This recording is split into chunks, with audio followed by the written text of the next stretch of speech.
Welcome back to the John Trading channel. I'm John, and in today's video, I'm going to be going over Bitcoin, Ethereum, and many altcoins. Plus, I have a lot of crypto news to go through with you today, so make sure you're watching until the end of the video. Let's first look at the key news that's coming out this week that could definitely affect the crypto and stock markets, which is going to have a flow-on effect. Key events this week. 1. New home sales data that comes out on Tuesday. We then have the Fed bank stress test on Wednesday, followed by Fed Chair Powell speaking through Wednesday and Thursday. Also, the Q1 GDP data coming out on Thursday. Then we have PCE inflation data and also a total of 4 Fed speaker events. A huge week with a Fed pivot in question. So definitely a lot of stuff actually happening in the market, and you will see a definite flow-on effect actually coming onto crypto, because if these inflation numbers, or depending on how Fed Chair Powell actually speaks, it will definitely affect the crypto markets as well as the stock market. Now, the first rule of Bitcoin is you never sell your Bitcoin. This happened a while back. Sold all of my Bitcoin. We are in 2023, yet I still don't see the light for the bull run. There is no guarantee. There might be one in 2024 even.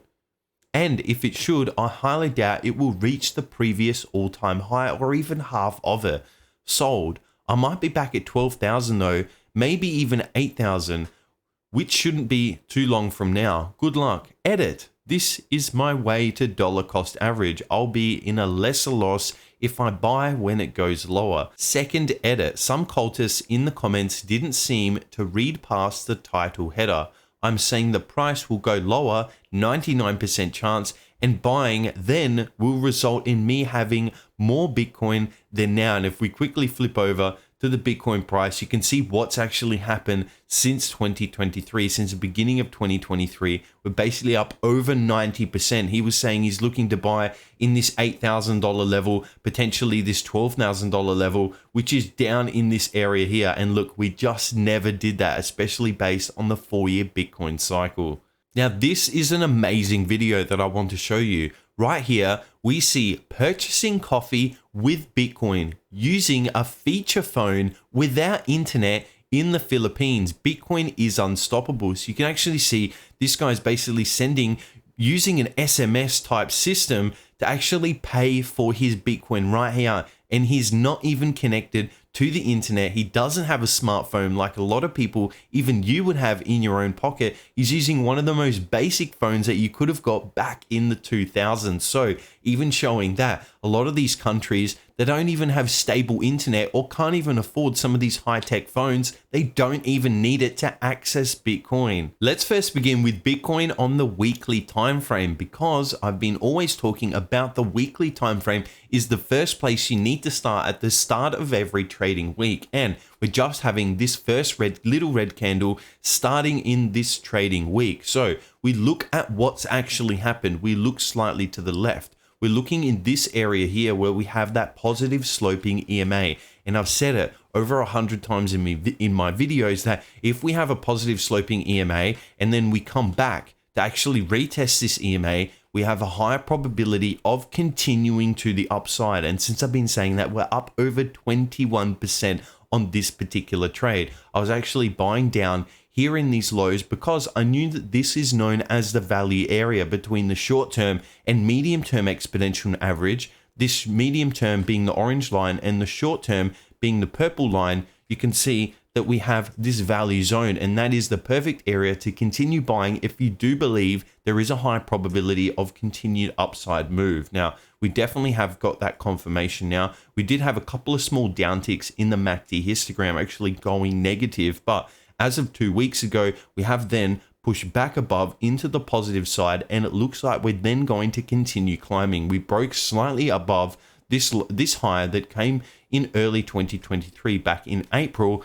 and looks like potentially now we're going to continue higher. Not only is there going to be at least a small amount of resistance in this area as we actually flick over to the daily time frame, it does make sense that there is going to be at least a little bit of resistance here, because there potentially were some buyers back in this area back in April of 14. So all the way from here to there, that's over 2 months ago. So a lot of people potentially bought up in this area here. And when we had this quite steep drop off, prices finally come back to their area, they can finally get out of these trades, break even, and they're saying, thank you, let's get out, and let's actually scratch this trade and move on to the next one. So it does make sense that some traders are actually looking in this area to actually get out and sell. And it does make sense we might have a small decline. Now on the daily time frame, what I'm looking for as well is we're using this exponential moving average as potential support to the upside. So if we do come down in this area, that would actually again line up perfectly with my strategy. Since the weekly is trending upwards, I want to be looking for longs to the upside, come back to the value zone on the daily time frame, and then continue again to the upside.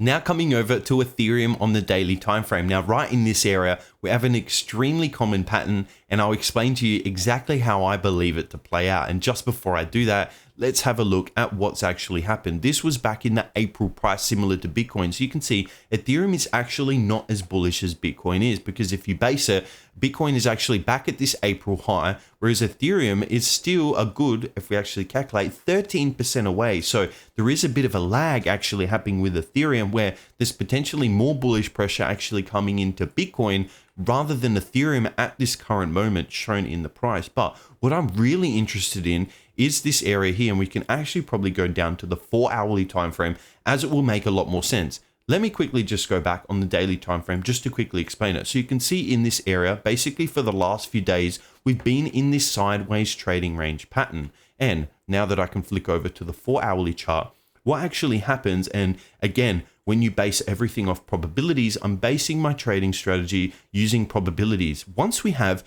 this massive push up in this area, we've had a really strong push to the upside from bottom to top, roughly 20% to the upside. Now, once we get this massive push to the upside and then price begins to trade directly sideways, so you can see, look, we're literally going exactly sideways. We have the same highs at the same spot. We also have the same lows at the same spot. That's actually signaling to me that we are about to break up again to the upside. Once we get this sideways momentum, a lot of people trying to sell, but it's being bought up by all of these buyers through this area. A lot of people trying to sell, but it's then being bought up by all these buyers in this area. And it's happening again and again. And again, the high probability precision play for this is to actually continue the trend to the upside. So you could see right now, using the 4-hourly time frame, we are coming into this value zone between the short term and the medium term exponential moving average. And potentially the goal is to be buying low in these areas, not only selling high in these areas, which is definitely that scalping sort of mentality, but since we're going sideways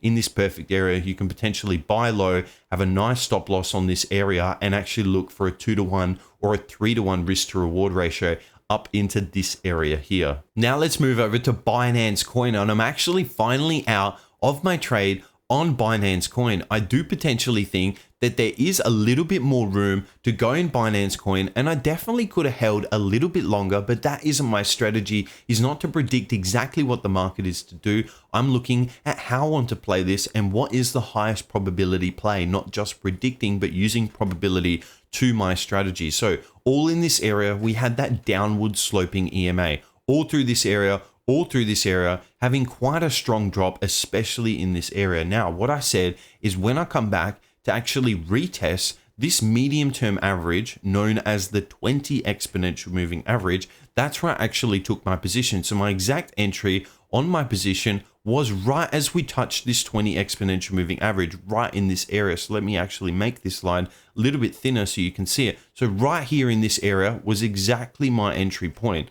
Now, let's get that more perfect. So right in there was my entry point, right as we touched that orange line, because I know that once we have a downward sloping exponential moving average, we come back to retest it for the average price. We have a high probability of then continuing to the downside. So on this particular trade, from right there, I was able to make my 9% profit. The reason I was looking to gain from 9% is because when I entered this trade, my stop loss was exactly 3% away. So I put my stop loss right in this area here and had exactly 3% risk. Then what I was actually personally doing was I was looking for a 3-to-1 risk to reward ratio. And what I was looking at was that 9% profit target down in this area. So I was risking 3% to make 9% on this particular trade And using this strategy has around a 60% probability, and that's what most trading strategies have. They have a 60% probability of something occurring, but when this something does occur, you get a really strong push in the direction that you're looking for,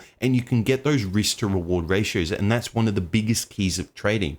Really, you're not looking for high probability plays because you cannot really find them in the market. Mainly, you're going to be playing that 60% probability game in the market. So what I'm really looking for is to find that 60% probability. And when it does work, it works really strongly to the downside. So I was able to make that 3-to-1 risk to reward ratio. If using a trading account of around $100,000, that's over $9,000 profit on your trading account, sticking to that 3% risk to reward ratio. So absolutely fantastic return in the market. If you haven't already, leave a like on the video, make sure you're subscribed, and leave a comment if you're enjoying these daily crypto videos. I'll see you in tomorrow's video.